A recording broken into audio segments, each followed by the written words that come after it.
उन साथियों का शुक्रिया अदा करता हूं और भदोही की इस सरजमीन पर आए हुए अपने तमाम मोहतरम बुजुर्गों का और नौजवान साथियों का इस्तेमाल करता हूं।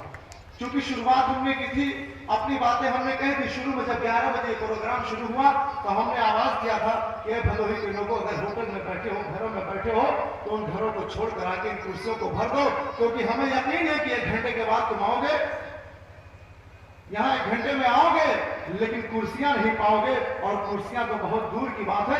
इस वक्त आपको जमीन पर भी बैठने का मौका नहीं मिल रहा है। ये पीस पार्टी की रैली है। मैं अपनी बात यहीं से शुरू करूंगा कि पीस पार्टी के बारे में सब कुछ बताया। अगर हम राजनीति में आए हैं और हम जैसे तमाम नौजवान राजनीति में आए हैं तो हमने सीधी सीधी इस बात को पहले बताया था कि हम वोट मांगने के लिए नहीं, हम चंदा मांगने के लिए नहीं, आपका खून और पसीना मांगने के लिए नहीं आए। हम सिर्फ डॉक्टर अय्यूब के पैगाम को लेकर आए हैं। हमें कौन सी वजह ऐसी हुई कि हमको पैगाम लाना पड़ा? हमारी पढ़ाई चल रही थी, हमारा कॉलेज का दौर चल रहा था, अच्छे घर से थे, पढ़े लिखे थे, लेकिन घर से निकले हैं तो इस चीज सोच के निकले हैं कि मुलायम सिंह यादव अगर 7 बीघे जमीन के मालिक होकर आज अरबों रुपए के मालिक बन गए हो, अपने बेटे अखिलेश सिंह यादव को हमारी कमाई का करोड़ों रुपए का हेलीकॉप्टर देके चला रहे हो, तो हम नौजवानों के सीने पे भी चमकती हुई वर्दी आनी चाहिए। यही फैसला लेकर बनाए हैं और इस बात का फैसला आज भदोही की सरजमीन पर भदोही के नौजवानों इस बात का ऐलान कर दो कि मुलायम सिंह यादव, सुन लो इस बात को कि अखिलेश यादव तुम्हारा बेटा है। अगर उसको छींक आती है तो लखनऊ के अस्पताल से लेकर मुंबई के जे अस्पताल के डॉक्टरों को खड़ा कर देते हो मुलायम सिंह कि हमारे बेटे अखिलेश सिंह को छींक आई है। लेकिन इसी उत्तर प्रदेश की हमारी माए और हमारी बहनें गांव के अंदर 5 साल के मासूम बच्चे को लेकर एक डॉक्टर की खोज में दर दर भटकती है और गोद में बच्चा मर जाता है। उसका ख्याल तुम्हें मुलायम सिंह यादव कभी नहीं आया। इस बात का फैसला करेगी ये भदोही की सरजमीन। सुनो मुलायम सिंह यादव, बड़ा नशा था तुमको अपने मुख्यमंत्री बनने का और बड़ा नशा है तुमको अखिलेश सिंह यादव। तो इस बात का ऐलान कर रहा हूं मैं कि भदोही की सरजमीन से कि 2012 की सियासत में ये फैसला होगा मैदान में कि कुर्सी पर तुम्हारे वालिद, तुम्हारे सरबराह मुलायम सिंह यादव बैठेंगे या हमारा कायद डॉक्टर अय्यूब बैठेगा। इसका हम फैसला करने के लिए आए हैं। अरे मुलायम सिंह यादव, तुम उत्तर प्रदेश के मुख्यमंत्री बनते हो तो उत्तर प्रदेश की जागीर तुम्हारे हाथों में होती है। बाप की बपौती समझ लिया तुमने। अच्छा तुमने रिजल्ट दिया, जब अपने बेटे को पढ़ाने की बारी आई तो अखिलेश यादव को तुम इंग्लिश पढ़ाते हो, सिडनी ऑस्ट्रेलिया में भेजते हो और हमसे कहते हो कि हिंदुस्तान के अंदर अंग्रेजी नहीं बोलना चाहिए, हिंदी पढ़ो। तुम हमको हिंदी पढ़ाते हो, अखिलेश को तुम अंग्रेजी पढ़ाते हो। हमको चलने के लिए साइकिल नहीं है, अपने बेटे को तुम हेलीकॉप्टर से चलाते हो। अपने बेटे को जब खाना खिलाना होता है तो 5 स्टार से मंगवाते हो और हम गरीब बच्चों के लिए प्राइमरी स्कूल में मिड डे मील के नाम से पड़ा हुआ कीड़ा खिलवाते हो। इस बात का फैसला करना पड़ेगा भदोही के लोगों। अखिलेश सिंह यादव ने और मुलायम सिंह यादव ने, इनके तमाम भाइयों ने जो ज्यादती की है, इसका बदला लेना पड़ेगा। और समाजवादी पार्टी के लोगों, खास करके मेरी कौम के लोगों, समाजवादी और मुल्ला मुलायम से ऐसे पाखंडी का जिंदाबाद करने वालों और खास करके मेरी कौम के लोगों, अगर मुल्ला तो कह देते हो या तुम्हें इस बात का इल्म नहीं था, आलिम दीन थे तुम और तुमने मुल्ला मुलायम सिंह का लक़ब दे दिया। तुम्हें यह भी नहीं मालूम था कि मुल्ला के लिए दाढ़ी और टोपी की जरूरत होती है। तुमने बगैर इसके उस पाखंडी को मुल्ला मुलायम कह दिया। इस बात का ऐलान करने के लिए आया हूं। भदोही के नौजवानों, पढ़े लिखे हिंदू और मुसलमानों, खड़े होकर इस बात का ऐलान कर दो कि मुलायम सिंह यादव 2012 के इलेक्शन में ये भदोही के पढ़े लिखे नौजवान तुम्हारा 500 रुपये का बेरोजगारी भत्ता नहीं, उत्तर प्रदेश की सत्ता लेने के लिए मैदान में आए हैं। इस बात का हम फैसला करने आए हैं। आओ बहन मायावती जी, तुम्हारी तरफ नजर दौड़ा दी जाए। ये हमारे पत्रकार साथी बैठे हैं, इन्होंने अपना कलम की सच्चाई को अखबार के पन्नों पे लाकर रख दिया है। रोज ये लिखते हैं कि एक 12 साल की दलित का इनकाउंटर हो गया, एक 14 साल की बेटी शौच के लिए जा रही थी, बलात्कार हो गया, एक दलित को सरेआम पीट दिया गया। इस बात का फैसला करो दलित समाज के लोगों कि जो मायावती तुम्हारे घर की 12 साल की मासूम दलित बच्ची को बलात्कार होने से नहीं बचा सकती। ऐ मुसलमानों, तुम्हारे इज्जत वाबू की हिफाजत वो मायावती कहां से करेगी? और तुम कहते हो जिंदाबाद, इस बात का ऐलान करो।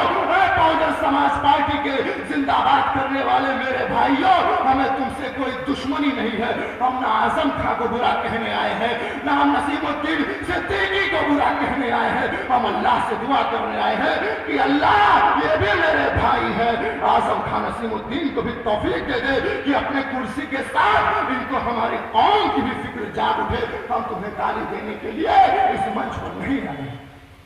हम मायावती जी सिर्फ एक चीज बताने के लिए आए हैं कि मैं उस डुमरियागंज की सरजमीन से आया हूं जहां पिछले साल डुमरियागंज का उपचुनाव हुआ था और तुम्हारे नसीमुद्दीन सिद्दीकी 56 हेलीकॉप्टर और 50 मंत्रियों को लेकर उतरे थे, तब पीस पार्टी से चुनाव जीते थे। और छोटी सी बात बता दूं पीस पार्टी के बारे में, यही मौलाना शफकत तकी साहब, जनाब अफरोज बादल साहब, जनाब सदुल हक खालदी साहब मौजूद है। पिछले साल डुमरियागंज के अंदर उपचुनाव हुआ, सारे लोग मैदान में खड़े थे, डॉक्टर अयूब का सिपाही भी मैदान में खड़ा था।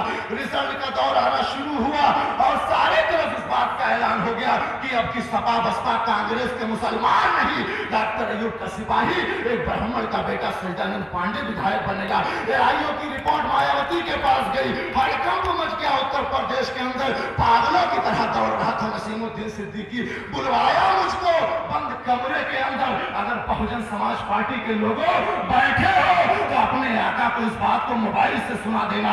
अगर नसीमुद्दीन के कांटेक्ट में हो तो कह देना कि भदोही की सरजमीन पर डुमरियागंज का वो नौजवान आया था, डॉक्टर अयूब का वो सिपाही आया था जिसकी दहशत से डुमरियागंज के उपचुनाव में तुमने एक कमरे में अलग बुलाकर हमसे कहा था नसीमुद्दीन ने कि क्यों पड़े हो डॉक्टर अयूब के साथ, क्यों पड़े हो पीस पार्टी के साथ, क्या मिल रहा है तुमको वहां पर? आओ हमारे साथ खड़े हो जाओ, मायावती जी के साथ खड़े हो जाओ, बहुजन समाज पार्टी का जिंदाबाद करो। कल मेरी हेलीकॉप्टर इसी डुमरियागंज में उतरेगी। मैं चाहता हूं कि पीस पार्टी छोड़कर तुम बहुजन समाज पार्टी की सदस्यता ग्रहण करो, उसकी घोषणा करो और नसीमुद्दीन सिद्दीकी तुमको माला पहनाकर इस बात की घोषणा करेगा। क्या है तुम्हारे पास? मैं खामोश रहा, फिर इसने एक स्कॉर्पियो और 7 लाख रुपया नगद देने की बात कही थी। और सिर्फ नसीमुद्दीन नहीं थे, वहां तत्तू प्रसाद मिश्रा कैबिनेट मंत्री वो भी मौजूद था।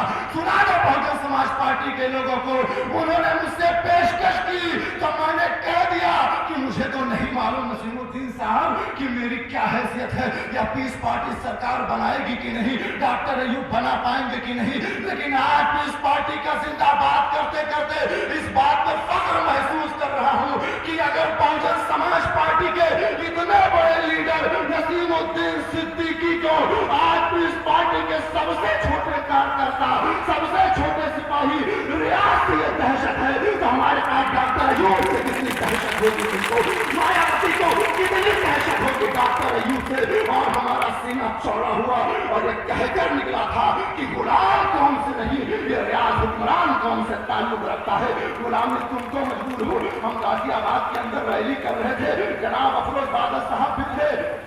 1 महीना दौड़ाने के बाद सीओ ने हमको जाकर परमिशन दिया। 1 महीना दौड़ाने के बाद रैली खत्म हुई, गिरफ्तार कर लिया सीओ ने हमको। कपिल देव सिंह सीओ था। हमने पूछा कि हमारा गुनाह क्या है, गाजियाबाद के अंदर हमने कौन सा ऐसा उपद्रव मचाया है? तो इसने कहा तुमने मायावती की शान में गुस्ताखी की है। हमने कहा कौन से गुस्ताखी की है? तो इसने कहा कि अपने भाषण के दौरान तुमने बहन मायावती नहीं कहा, सिर्फ मायावती कहा है, बहन लगाना चाहिए। हमने कहा श्रीमान जी ये गुलामी आपके खून में होगी, ये गुलामी नसीमुद्दीन सिद्दीकी के खून में होगी। अगर हम बहन लगाएंगे तो पर्दे के पीछे बैठी अपनी सगी बहन के आगे बहन लगाएंगे। हम मायावती के पीछे बहन लगाने के लिए नहीं पैदा हुए हैं। ये गुलामी तुम्हारे खून में होगी, हमारे खून में नहीं है। हम डॉक्टर अयूब के सिपाही हैं। अपने प्रशासन के लोगों से भी कह देना चाहता हूं कि आप पढ़े लिखे हो, ये पीस पार्टी पढ़े लिखों की टीम है। यहाँ ISP इंजीनियर डॉक्टर बड़े बड़े उलमाए किराम बैठते हैं। हम तुमको गाली देने के लिए नहीं, एक नसीहत देने के लिए आए हैं। चाहे SDO बैठे हो, चाहे SDM महोदय बैठे हो या SP साहब बैठे हो, तो सुन लेना ये वर्दी तुमको भीख मांगने से नहीं मिली, बल्कि पढ़ाई की है तुमने, उस लायक हुए हो तब जाके ये वर्दी मिली है, ये चमकते हुए सितारे आपको इसलिए दिए गए हैं ताकि आप हमारी हिफाजत करें और हम आपकी इज्जत करें। लेकिन आप गुलामी करने लगे एक प्राइमरी टीचर मुलायम सिंह और मायावती की, जो मुलायम सिंह यादव पार्टी नहीं बोलता है, पार्टी बोलता है, जो मायावती रिपोर्ट नहीं रमन बोलती है, जिसको मालूम ही नहीं है कि पढ़े लिखों की तुम्हारी इज्जत नहीं कर सकती। अगर चाहते हो पुलिस के लोगों, प्रशासन के लोगों कि तुम्हारी बेइज्जत हो, तुम्हारे सितारे को सलाम किया जाए, तो आओ ये सारी चीजें तुमको ये पढ़े लिखे का स्टेज देगा, ये ISPCS की टीम देगी, डॉक्टर अयूब तुमको सलाम करेगा, इसलिए कि हमारा डॉक्टर अयूब IAS है। क्या है हम अपनी बात को खत्म करते हुए आखिरी बात श्री राहुल जी के लिए कहूंगा कि राहुल गांधी जी आजकल दलितों के घर खाना खाते हैं। राहुल गांधी जी दलितों के घर खाना खाते हैं। रोज अखबार लिखता है कि बगैर प्रशासन को बताए राहुल जी युवराज चले गए एक दलित के घर, रुके चरपाई पे लेटे, अपने हाथ से खाना बनाया, खा लिया। हम इस बात को बताने के लिए आए हैं कि राहुल गांधी इसलिए दलित के घर खाना खाता है क्योंकि इनकी पहचान होती है कि राजा हमेशा राजा के घर खाना खाता है। एक वो राजा जो रानी के पेट से पैदा हुआ राहुल गांधी, और दूसरा वो राजा जिसकी बहन हुक्मरान बन के बैठी है। एक राजा दूसरे राजा के घर खा रहा है। अगर आज उत्तर प्रदेश के मुख्यमंत्री मुलायम सिंह यादव जी होते तो राहुल जी किसी दलित के घर नहीं, किसी यादव के घर खा रहे होते। आप भदोही के नौजवानों इस बात का ऐलान कर दो, अगर चाहते हो कि राहुल गांधी तुम्हारे दरवाजे पे खाना खाए तो आओ राजा बनने के लिए खड़े हो जाओ और डॉक्टर अयूब को हुक्मरान बना दो, डॉक्टर अयूब को उत्तर प्रदेश का वजीर आला बना दो। ये राहुल गांधी किसी दलित के घर नहीं बल्कि एक बुनकर के घर खाता नजर आएगा। अपनी सारी बातों को खत्म करते हुए आपके साथ आप तमाम लोगों का शुक्रिया अदा करना चाहता हूं और एक चीज में भूलते भूलते कह दूं कि आज हमारे कारखानों को आग लगा के जो मुसलमानों को तबाह किया गया है, आज मैं चैलेंज के साथ कहता हूं कि हिंदुस्तान के अंदर मुसलमानों को तुम भले ही सांप्रदायिकता का नाम दो, तुम भले ही दहशतगर्द और इनको गलत कह रहे हो, लेकिन ये वही उत्तर प्रदेश के मुसलमान है जिन्होंने किसी से पूछा नहीं था कि आगरा में जूता चप्पल कैसे बनाया जाएगा, किसी से पूछा नहीं था कि अलीगढ़ के अंदर ताला कैसे बनाया जाएगा, किसी से नहीं पूछा था कि भदोही के अंदर कालीन कैसे बनाई जाएगी, फिरोजाबाद के अंदर चूड़ी, बनारस के अंदर साड़ी, फर्रुखाबाद के अंदर लहंगा चुनरी कैसे बनाई जाएगी। हमने किसी से नहीं पूछा था और हमने दुनिया को दिखाया कि हम जिस चीज में हाथ रखते हैं वो नंबर 2 के लिए नहीं नंबर 1 के लिए रखते हैं। इस बात का ऐलान करो भदोही के लोगों कि हम ऐसी कौम से ताल्लुक रखते हैं। आडवाणी, मुलायम सिंह यादव, सोनिया गांधी, आज तुम भले हमें खराब समझ रही हो, आज तुम भले हमको दहशतगर्द समझ रही हो, आज तुम भले हमको इंसाफ न दो, लेकिन हम वो मुसलमान है कि अगर हमारे बाप दादा अपने तपती हुई भट्टियों से फिरोजाबाद से चूड़ी न दे तो तुम्हारी बेटी खूबसूरत दुल्हन नहीं बन पाएगी। जब तक हमारे बाप दादा फर्रुखाबाद से लहंगा चुनरी न दे दे, आडवाणी तुम्हारी बेटी खूबसूरत दुल्हन नहीं बन पाएगी। और हिंदुस्तान के लोगों, तुम्हारे हिंदुस्तान के घरों में तब तक सुरक्षा नहीं हो पाएगी जब तक हमारे बाप दादा अलीगढ़ से तुमको ताला न दे दे। हम उस कौम से हैं। आओ मेरे भाई, इस बात का ऐलान करो कि भदोही की सरजमीन पर अब सपा बसपा की गुलामी नहीं बल्कि हुक्मरानी के साथ डॉक्टर अयूब के साथ खड़े होंगे। बहुत बहुत शुक्रिया। अल्लाह साथियों, ये थे रियाज साहब जो जानशीन अयूब बन के बोल रहा था। अगर भदोही के वो सपा बसपा कांग्रेसी हमारे भाई जिनकी पूरी जवानी पूरी दौलत बहन जी और भैया जी के गलियारे में लग रही है, हमें उम्मीद है कि उनके गुर्गे मुर्गे उन तक बात पहुंचाएंगे। आज का ये जबे गफीर, आज का ये जलसा, ये कहकहाता हुआ मजमा, बैठ जाओ बेटा बैठे, ये कहकहाता हुआ मजमा, आज ये अपीलिंग, आज की ये रैली, ये ऐतिहासिक तारीखी रैली यकीनन आज सियासत के गलियारों में भदोही की सरजमीन पर एक नया इंकलाब बर्पा करेगी। सामईन, अभी हम लोग जब सफर करके आ रहे थे, क्योंकि भदोही का बहुत बड़ा आलमिया है, बहुत सारे दानिश्वर, चाय खानों पर बैठकर चेचनिया से लेकर मलेशिया तक, ईरान से लेकर तुरान तक पूरी दुनिया की खबर बताते हैं BBC लंदन, आज तक फेल हो जाता है। 2-4 दलाल भाई बैठे थे, डॉक्टर अयूब को तो बीजेपी पैसा दे रही है, डॉक्टर अयूब को तो पैसा वहां से मिलता है। अरे बेशर्मो, बीजेपी की औकात को छोड़, डॉक्टर अयूब राजनीति की दुनिया में कदम रखा था तो कटोरा और फटीचर बनकर नहीं कदम रखा था। शायद तुझे डॉक्टर अयूब का अब तक डॉक्टर अयूब का तुझे अंदाजा नहीं है और तू बीजेपी